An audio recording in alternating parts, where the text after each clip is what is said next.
So how do we forgive in practice? It's easy to say that we should forgive, and we might get the theory that unforgiveness just imprisons us. But in reality, it can be very hard to forgive some people. So how do we go about this? Some hurts from our past are a bit like grief. People think that grief diminishes over time, but it doesn't. It's like a hole that stays the same size, but our life grows around it. The grief is always with us, and even years later, we can be surprised when something triggers us. We find ourselves feeling emotions as keenly as we did when the person first died. Some hurts in our past are the same. Our life has grown around them, but something like an encounter, a location, some music, a certain date, a whole number of things can suddenly trigger a memory, and we remember that hurt. And if we haven't truly forgiven that event, then anger and other emotions can come bubbling up again. The first step in forgiving someone is to properly acknowledge that there is something to forgive. And to identify these things, it can help to draw a timeline of your life, or to think about it in stages and categories like primary school, secondary school, young adulthood, leaving home, higher education, home life, holidays, workplaces, relationships, family, church, etc. Take a piece of paper and write these headings down.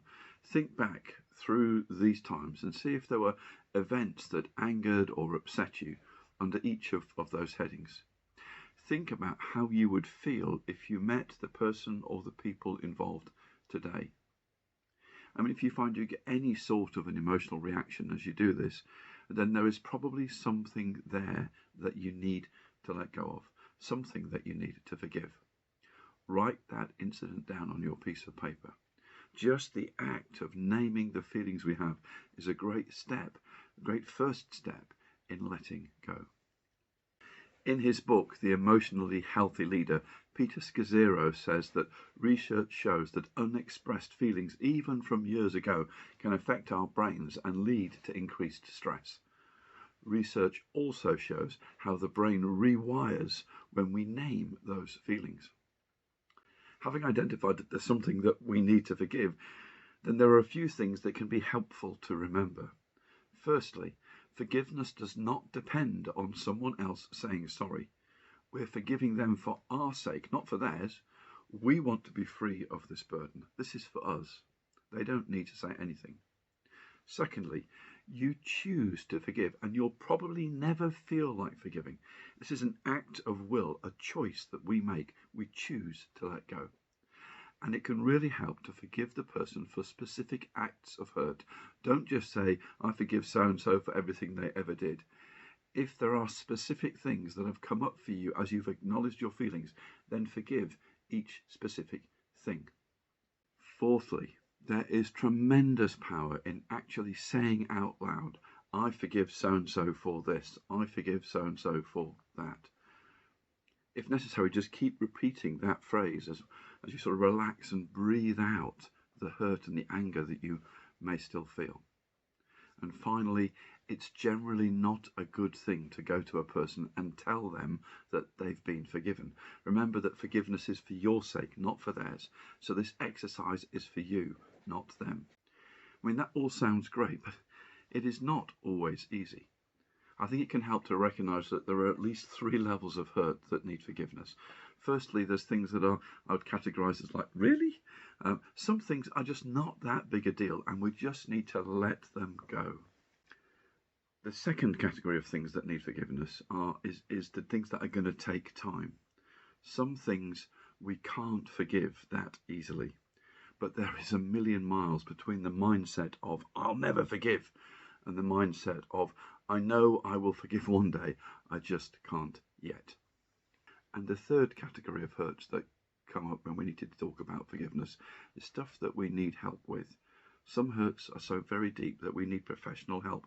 We need counselling to untangle the things from our past. If recalling your feelings over an event causes you distress, then stop and please seek help. If you aren't sure where to turn, then please contact me. I'm not a counsellor, but I am a good listener, and I can certainly signpost you to local support. If we want to get good at forgiving, then we need to start, but we need to start small, not with the big stuff. We might identify some really big hurts from our past and we say, right, I'm going to start by forgiving these, but find it really hard to do it. It's a bit like saying I'm going to go to the gym and start getting fit, and I'll start by putting all the weights on. I'll make it the biggest, most heavy weight possible, because once I can lift that, I can lift anything. It's not going to work. So we start in forgiveness in the same thing, thinking about smaller hurts, things that we just want to let go of. And as we start to build our forgiveness muscles, then we can graduate onto the larger things that we need to forgive.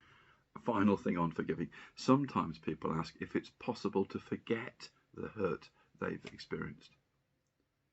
The answer is that it's highly unlikely that we will ever completely forget. But as we learn to let go, as our forgiveness muscles get stronger, we can get to a place that we can remember what happened without it causing further emotional hurt. The anger and the bitterness and the resentment just don't occur. It's just you remember it as an event. The emotions aren't attached to it. Many people find that the hardest person for them to forgive is themselves. So how do we do that? Well, we'll look at that tomorrow. I hope you can join us.